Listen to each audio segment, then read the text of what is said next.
Hello everyone, welcome to my channel. I'm Inferno, Paternal, and in this video, as you guys can see in the title, I'm going to be giving you a guide to Greninja in Super Smash Bros. Ultimate. Now, a disclaimer, boys, alright? A lot of my stuff that I'm using, one of the main things that helps me make these guides is the Super Smash Bros. Ultimate book made by Nintendo. I have it in the description. You should be able to find it at your local Best Buy or GameStop. It just pretty much, it helps me out a lot. It helps me to understand the game a lot and to make better guides for you guys. So a lot of my stuff is coming from here, so big shout out to Nintendo for that. And yeah, let's get into the guide. Greninja is a fast, good pressure, good mobility, and as you can see, his dash is very amazing. Another thing about him is that he can cling to walls, and he can jump off of walls. Really cool about that. I'd say that his best component is his dash, because his dash is like no other. It's super fast, great for pressure, but his fast fall is also another great component about him.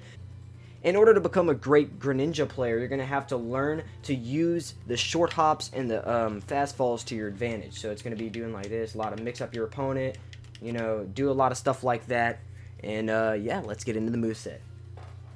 Starting off with the first attack, we have the neutral attack. And the thing about the neutral attack is that it is quick, perfect for a quick throw out, especially after blocking. So if you're blocking, it's just a quick little throw out, you know, it's a cool little neutral attack. And then we have the dash attack, and this is going to be one of your main basic moves, one of your staple moves that you're going to want to use just because how fast his dash is. It's a great whiff punish, you know what I'm saying? It's really amazing. And another little neat trick, cited from the Nintendo book, here is what you can follow up with after the dash attack. You can follow up with a short hop up air attack. Let me see if I can show you it. Like that. And then you could do it into a juggle or a combo, but the only guaranteed hit, it's a guaranteed short hop up air after the dash. So it's a guaranteed hit without them DIing or any of that. That is optimal. And then we have the side tilt. And the thing about the side tilt is like a bunch of other side tilts, you can angle it up or down. And the cool thing about this is that you can get another attack in for a combo per se. So like if you did this, you could, hold on. Like that, as you can see, you could follow up with another attack, but it'll have to be the angled up version of the side tilt after the neutral air. And we'll be getting into the air moves a little bit later, so you can connect them yourself. The side tilt's a good attack. It can be angled. It has a good knockback. It's some good range. You can get an extra hit off of neutral air, and it's a overall good move. And then we have up tilt, and I really like the look of this move. He just swings his head. And the cool thing about the up tilt is, as you can see, you know, it's just like he's ducking, except it's in a move. As you can see, his head is down. Pretty cool. It's an amazing juggle slash combo starter. You're crouched while using it, so it's pretty special. But like I was saying earlier with the juggle, you know, you can just get a little juggle in. Oh, let me see. That, you know what I'm saying. It has a good launch. Little juggle. Moving on to the down tilt, and the good thing about the down tilt is that it is fast, it's a good poke, and it can create combo and juggle potential. And you can also use a juggle little side tilt after 20%. I'm pretty sure it's a guaranteed after the 20%. Let's see. I think that's, yeah, that's guaranteed. He doesn't hit the ground.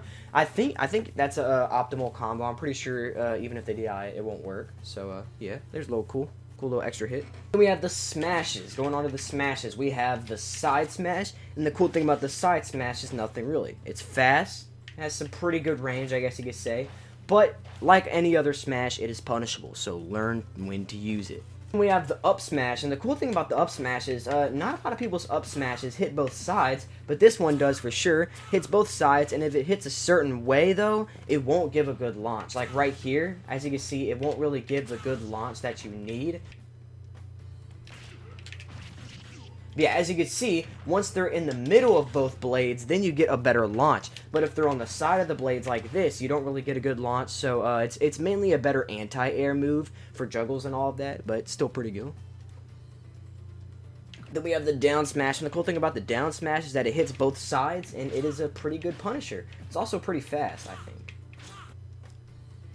And then moving on to his grab. His grab's not the best grab. The range is kind of good. It's not the worst range. I mean, I personally think Piranha Plant's grab's range is terrible compared to this dude's. His range ain't that bad.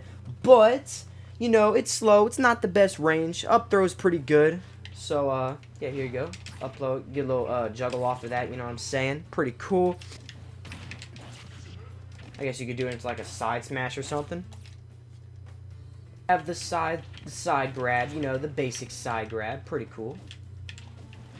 Moving on to the air attacks, we have the neutral air attack. And the thing that's cool about the neutral air attack is, as you can see, it's pretty much all around him. He forms like a little, I guess you could say, like, water shield around him that kind of splashes and hits people around him. It's like a little bubble, I guess you could say. And it's pretty good grounded pressure, but be careful because of its lag. As you can see, it has a little bit of lag, but I say it's pretty good for pressure. So like that, you know. There you go. That's a little example of the grounded pressure for the neutral air attack. Another thing to note is that after the hit, there is a little bit of a launch, so you could possibly follow up, depending on how your opponent reacts, but you could possibly follow up with another combo. We have the forward air, and the thing about the forward air is that it's pretty good. It's pretty good range, but it has a really good launch as well. So let's see. As you can see, that launch, pretty good. Especially for 31%, that's a pretty good launch, I'd say. Then we have the back air, and the cool thing about the back air is that it hits multiple times.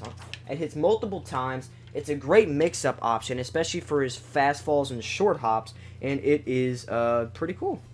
It's good in combos, and you can combo off of it. Like that. That's a little example of what you can use for the little mix-up like that. Jump behind them with your dash, you know what I'm saying? Then we have the down air, and the cool thing about the down air, I mean, there's a lot of negatives about it, but you know, it's an overall pretty cool attack, as you can see. Bop, bop. See, after you hit him, you keep on bouncing up, and that allows you to just, you know, you can keep on hitting him. Although I don't think it should be stupid enough to get hit multiple times, but it's still a cool little fact. It's also a pretty good edge guard for if a person's down here, but let me tell you something. As you can see, you're going straight down. You can't cancel it. It's not a quick attack. So if you miss your opponent, you're going straight into the blast zone. So be careful when using this for edge guarding. We have the up air, and the thing that's cool about the up air is that it is a good setup tool. It's good for continuing combos and juggles, and it's fast and dope looking. I think it looks really cool. It kind of spins, a little spinny attack. Saying earlier, after the dash attack, you can get a short little up air, short hop attack after. Pretty cool. Moving on to the meat of the guide, we have the special attacks. We have the neutral special, or the water shuriken. You can charge it for more damage, and here's this little trade-off, okay? When you charge it for more damage, we got a little problem, boys, alright? So, when you just press it, it's very fast, but doesn't do as much damage. As you can see, it does 3 damage, very fast, good little throw-out move, but when you charge it, it's slower, but does more damage and even has a launch. So, it's pretty much a trade-off. I don't know, I wouldn't say this is a really good move, though. I mean, it's great for catching your opponents off guard. You know, if they whiff something from a distance, just kind of throw this out there, you know, or, I don't know. Pretty good. Then we have the side special, and this side special is actually really cool. Pretty much, he sends a shadow when you hold it. As you can see, while you're walking, the shadow was moving. Pretty cool. So that means the longer you hold it, the farther your shadow will go. So if you just flick it, you're not going to go anywhere. But if you hold it, see, we're right there. So it's pretty neat. It's also a good mix-up for your opponent. If your opponent's about to attack, you can do that. As you can see, you charge that. Oh crap! As you can see, he was trying to attack me, but I mixed him up, and I read him, and I came up behind him. Good mix-up, good little throw-out. Good for punishing whiffs as well. The up special, and the thing that's cool about the up special is that you can actually angle it. So as you can see, if I really wanted to, I can spray across the whole stage. And even though there's a little bit of landing lag, I say that this is an amazing tool, especially if he has you right here at the ledge. I could just do this. I could simply just move far away. Great distance, and is an overall great move. Moving on to the parry. Now the thing about the parry is the fact that you can angle it different ways, and it's good for any situation. That's why the different angles are good for different situations. So if you parry a move and you're near the left side of the stage, angle it left, and you'll teleport behind the player, and then shoot him into the left side, into the blast zone.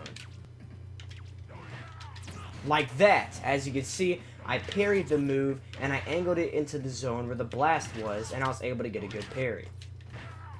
So there's the right angle.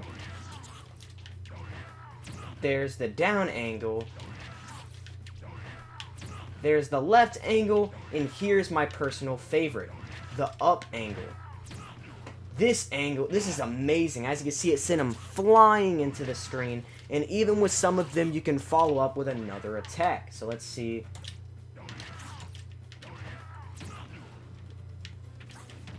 Maybe I can follow up with a down air or something like that. The gist is, it's a really good parry move.